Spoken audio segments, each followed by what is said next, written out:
एक गांव में पप्पू नाम का एक अपाहिज व्यक्ति रहा करता था। पप्पू की सौतेली माँ मीना उसे बिल्कुल पसंद नहीं करती थी। उसकी सौतेली बहन पिंकी उसे हर समय बुरा भला बोलती रहती।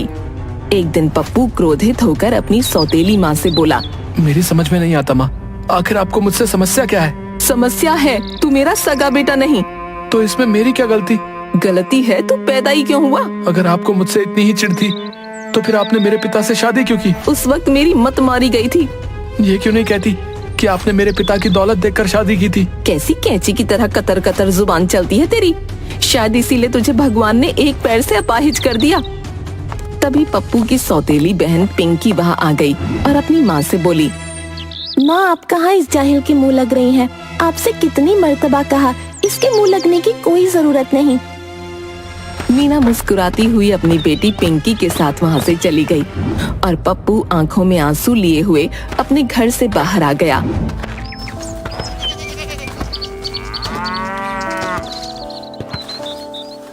और एक पेड़ के नीचे बैठकर आंसू बहाने लगा। तभी वहाँ गांव का मुखिया आकर उससे बोला, अरे पप्पू, अरे तुम्हारी आंखों में ये आंसू क्यों भाई? शायद मेरी किस्मत में ही आंसू लिखे हैं मुखिया जी। ऐसा नहीं बोलते पप्पू, तुम तो हट्टे कट्टे जवान व्यक्ति हो भाई, और जवान व्यक्ति की आंखों में आंसू शोभा नहीं देते। शायद आपने मुझे ठीक से देखा नहीं है मुखिया जी। मैं जवान तो हूँ लेकिन अपाहिज जवान। मुखिया जी, घोड़ा जब लंगड़ा हो जाता है ना तो वो किसी काम का नहीं रहता। पप्पू, वो लंगड़ा घोड़ा भी बाजार में बहुत ऊंचे दामों पर बिकता है। शायद तुम्हें इस बात का अंदाजा नहीं है। मुझे पता है कि तुम अपनी सौतेली माँ और सौतेली बहन के बुरे व्यवहार से बहुत परेशान रहते हो। माँ के जाने के बाद पिताजी को पता नहीं क्या सूझी कि उन्होंने दूसरी शादी कर ली। पप्पू, तुम शायद नहीं जानते, तुम्हारी सौतेली माँ तुम्हारे पिता पर काफी समय से डोरे डाल रही थी, और जब तुम्हारी माँ का देहांत हुआ तब उसे तुम्हारे पिता से विवाह करने का बहाना मिल गया। मुझे तो कभी कभी शक होता है कि मेरी माँ की हत्या हुई थी। हाँ, शक तो मुझे भी होता है पप्पू, क्योंकि तुम्हारी माँ के देहांत से पहले तुम्हारी सौतेली माँ तुम्हारे घर की नौकरानी थी। मुखिया की बात सुनकर पप्पू बुरी तरह से चौंक गया। क्या कह रहे हैं आप? शायद तुम्हें ये बात पता नहीं थी, लेकिन सच यही है। इतना कहकर मुखिया वहाँ से चला गया। पप्पू भारी मन से अपने दोस्त गुरजीत के घर चला गया, जो कि एक ट्रक ड्राइवर था। ओए पप्पू, ओ यार, तेरे चेहरे पर ये उदासी क्यों? अब तुम्हें क्या बताऊं, तुम तो मेरे परिवार के हालत जानते ही हो। ओ यार, अच्छी तरह से जानता हूँ। तुम्हारे पिता अपार संपत्ति के मालिक हैं। संपत्ति से ही सब कुछ नहीं होता गुरजीत। इंसान को जीने के लिए प्यार की भी आवश्यकता होती है, जो कि शायद मेरे नसीब में नहीं है। ओ यार, अपना दिल छोटा मत कर, और देखना, वो मेरा दिल कहता है कि एक दिन सब सही हो जाएगा यार। गांव में तुम ही एक मेरे अच्छे दोस्त हो। सच तो यह है गुरजीत कि अब मेरा गांव में मन नहीं लगता। मैं कुछ दिनों के लिए गांव को छोड़कर जाना चाहता हूँ यार। और यारा, तू चिंता क्यों करता है? और 2 दिन बाद मैं ट्रक लेकर यहाँ से बहुत दूर जाने वाला हूँ। तू भी मेरे साथ चल।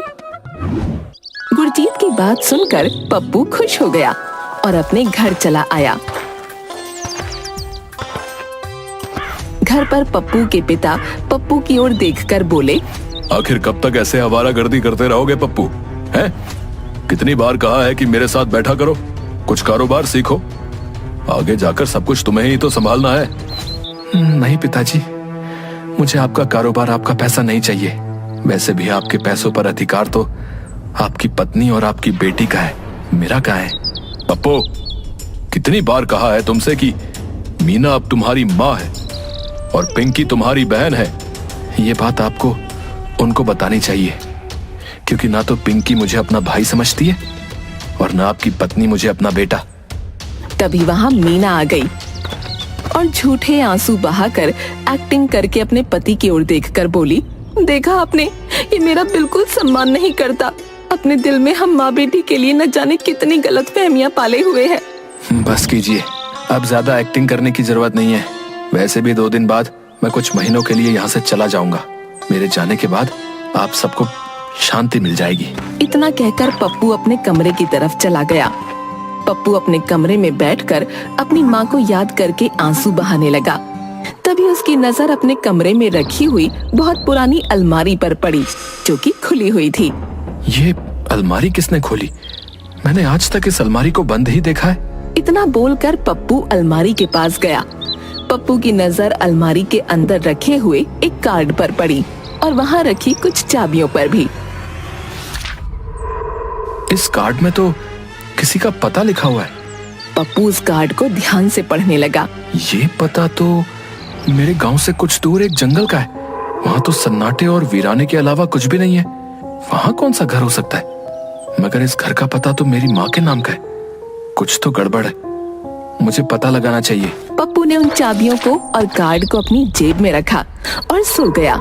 अगले दिन पप्पू अपने पिता से बोला, पिताजी, हमारे इस घर के अलावा कहीं और भी घर है? हाँ बेटा, हमारे घर तो बहुत है।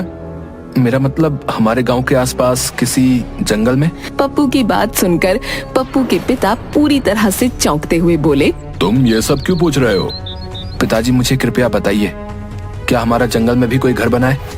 देखो पप्पू, मैंने आज तक ये बात किसी को बताई नहीं, यहाँ तक कि तुम्हारी सौतेली माँ को भी नहीं, कि तुम्हारी माँ बहुत पढ़ी लिखी और शिक्षित थी।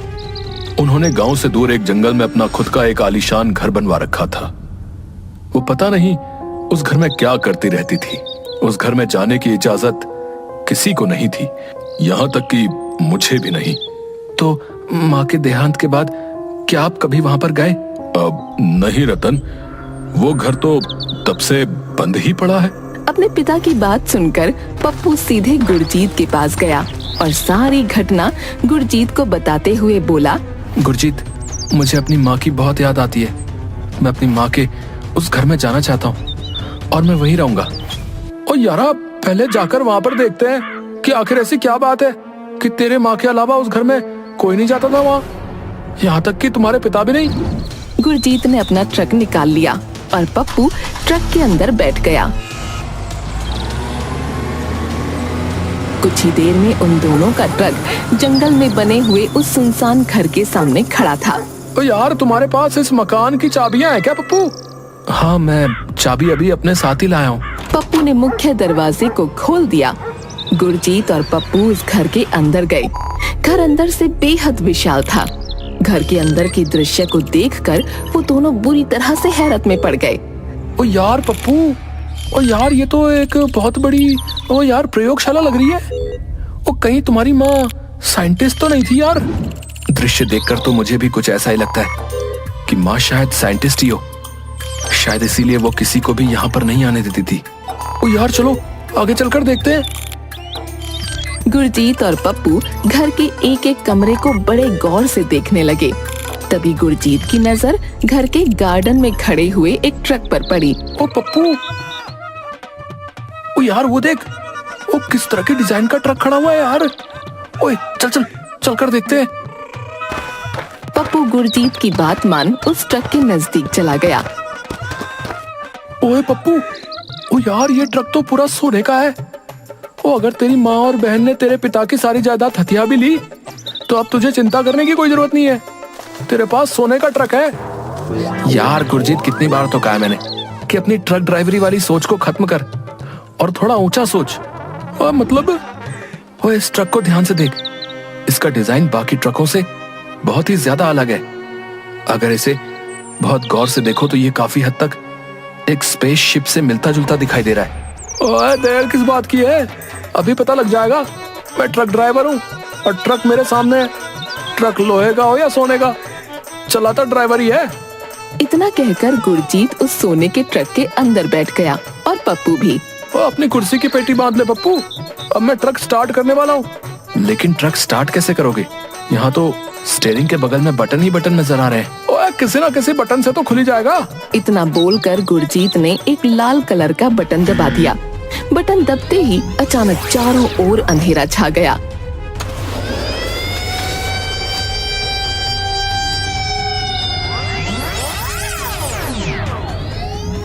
अगले ही पल उन दोनों का ट्रक पप्पू के घर के अंदर खड़ा था। ओए ये क्या माजरा है भाई? ओए क्या ये ट्रक जादुई है? ओए यार, हम तो तेरी माँ के जंगल वाले घर पर थे, तेरे गांव के घर पर कैसे आ गए यार? और ये ट्रक तेरे घर के अंदर कैसे आ गया यार? मेरी भी कुछ समझ में नहीं आ रहा है। गुरजीत और पप्पू ट्रक से बाहर निकल आए। पप्पू अपने घर को गौर से देखने लगा। गुरजीत, मेरे घर को गौर से देख, ये घर कुछ अजीब सा नहीं लग रहा। ओ यार, बात तो तुम्हारी सही है, तुम्हारे घर पर तो पीले कलर का पेंट था और इस वक्त तुम्हारे घर पर सफेद पेंट हो रहा है। क्या इतनी जल्दी तुम्हारे पिता पूरे घर की पुताई करवा सकते हैं? तभी पप्पू की नजर अपने घर की छत पर बैठे हुए एक 10 वर्षीय बच्चे पर पड़ी। पप्पू उस बच्चे को देखकर हैरत में पड़ गया। गुरजीत, वो सामने देख, छत के ऊपर। गुरजीत ने जैसे ही छत के ऊपर देखा, गुरजीत भी हैरान हो गया। अरे पप्पू, अरे ये तो तू ही है। मैं समझ गया गुरजीत, लगता है मेरी माँ उस घर में टाइम ट्रेवल के ऊपर कोई प्रयोग कर रही थी और ये ट्रक टाइम ट्रेवल के लिए ही बना हुआ है। तो इसका मतलब यह है कि हम लोग 20 साल पीछे लौट आए हैं और हम उसी पल में लौट कर आए हैं जिस वक्त मैं अपाहिज हुआ था। मतलब माँ के देहांत के 3 दिन बाद मैं ऐसे ही छत पर उदास बैठा हुआ था और अचानक से मैं गिर गया। पप्पू, तो फिर तुम्हें जाकर अपने बचपन वाले रूप से छत से उतरने के लिए कहना होगा यार। क्या ऐसा संभव है? संभव तो यहाँ तक आना भी नहीं था, लेकिन हुआ ना। कौन हो तुम? डरो मत पप्पू, मैं तुम्हें समझा नहीं सकता कि मैं कौन हूँ, बस तुम मेरी बात को मान जाओ। कौन सी बात? अभी इसी वक्त तुम अपने कमरे में चले जाओ और सुबह तक बाहर मत निकलना, नहीं तो तुम्हें भी सारी जिंदगी मेरी ही तरह बैसाखी की जरूरत पड़ेगी। पप्पू की बात सुनकर छोटा पप्पू डर गया और वो भागते हुए अपने कमरे के अंदर घुस गया। यार, अब जब 20 साल पहले लौटकर आ ही गए हैं तो देखते हैं तुम्हारे घर में क्या क्या हो रहा है। तुम सही कहते हो। पप्पू और गुरजीत घर में टहलने लगे कि तभी पप्पू की नजर अपनी सौतेली माँ पर पड़ी, जो कि उस समय जवान थी, और पिंकी पर, जो कि उस समय 15 वर्ष की थी। पप्पू और गुरजीत उन दोनों की बातें चुपके से सुनने लगे। पिंकी, याद रहे, इस बात की भनक कभी किसी को नहीं लगनी चाहिए कि हमने ही पप्पू की माँ को जहर दिया है। पागल हो गई हो क्या माँ? मुझे पता है, अगर गलती से भी इसका पता किसी को लग गया तो हम दोनों को सारी जिंदगी जेल की चक्की पीसनी पड़ेगी। बस हमारे रास्ते का एक ही कांटा है पप्पू, उसे भी किसी तरह से निकालना है, फिर सारी दौलत हम दोनों की। चिंता मत करो माँ, उसका भी हल निकाल ही लेंगे। गुरजीत आहिस्ता से पप्पू के कान में बोला। ओ, इसका मतलब तेरी सौतेली माँ ने तेरी माँ की हत्या की है यार।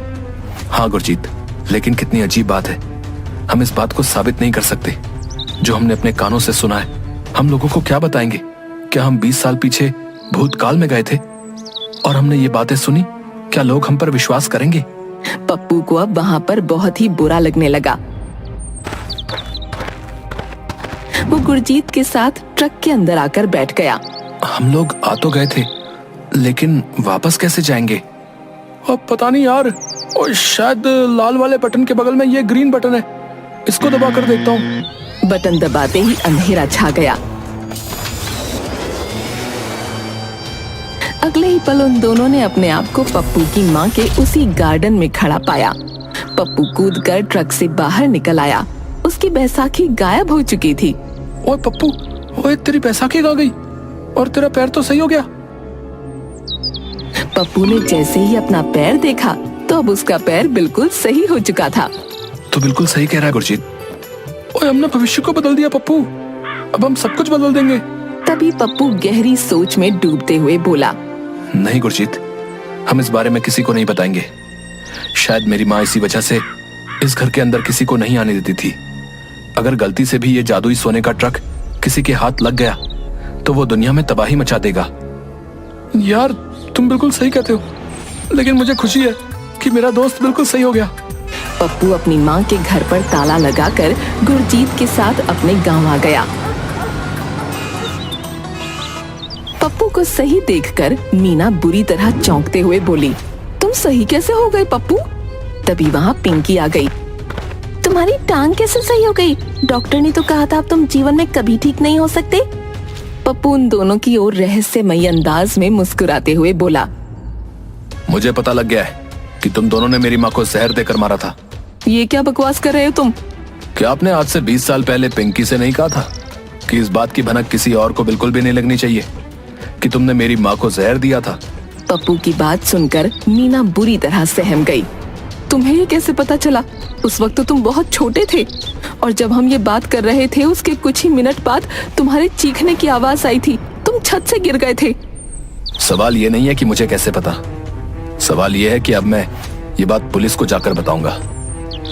पुलिस जब तुम दोनों को हवालात में ले जाकर अच्छे तरीके से अपने तरीके से पूछताछ करेगी ना, तो तुम 2 मिनट में सच उगल दोगी। मीना तुरंत पप्पू के पैरों में पड़ गई। हमें माफ कर दो, मैं तुम्हारे पिता के घर की नौकरानी थी। तुम्हारी माँ से अंदर ही अंदर जलती थी। मैंने ही तुम्हारी माँ को जहर देकर मारा था क्योंकि मुझे दौलत चाहिए थी। तभी गुरजीत एक कोने से बाहर निकलकर आ गया। उसके हाथ में एक मोबाइल था। ओए पप्पू, ओ यार, मैंने योजना के मुताबिक सारी रिकॉर्डिंग कर ली है। अब ये दोनों नहीं बच सकते और मैंने पुलिस को बुला लिया है। कुछ ही देर में पुलिस आ गई। गुरजीत ने रिकॉर्डिंग पुलिस को दिखा दी। अरे तुम दोनों माँ बेटी को किसी की हत्या करते हुए शर्म नहीं आई? तुमने जिसकी हत्या की उसकी दौलत पर 20 सालों से हक जमाए बैठी हो। अब तुम्हारी सारी जिंदगी जेल में कटेगी। चलो। मीना रोती हुई अपने पति की ओर देखने लगी, मगर पप्पू के पिता ने अपना मुंह फेर लिया। पुलिस ने उन दोनों को गिरफ्तार करके जेल भेज दिया। पप्पू अब खुश रहने लगा। अब सब कुछ सही हो चुका था। वो आज भी अपनी माँ के घर गुरजीत के साथ जाता रहता है।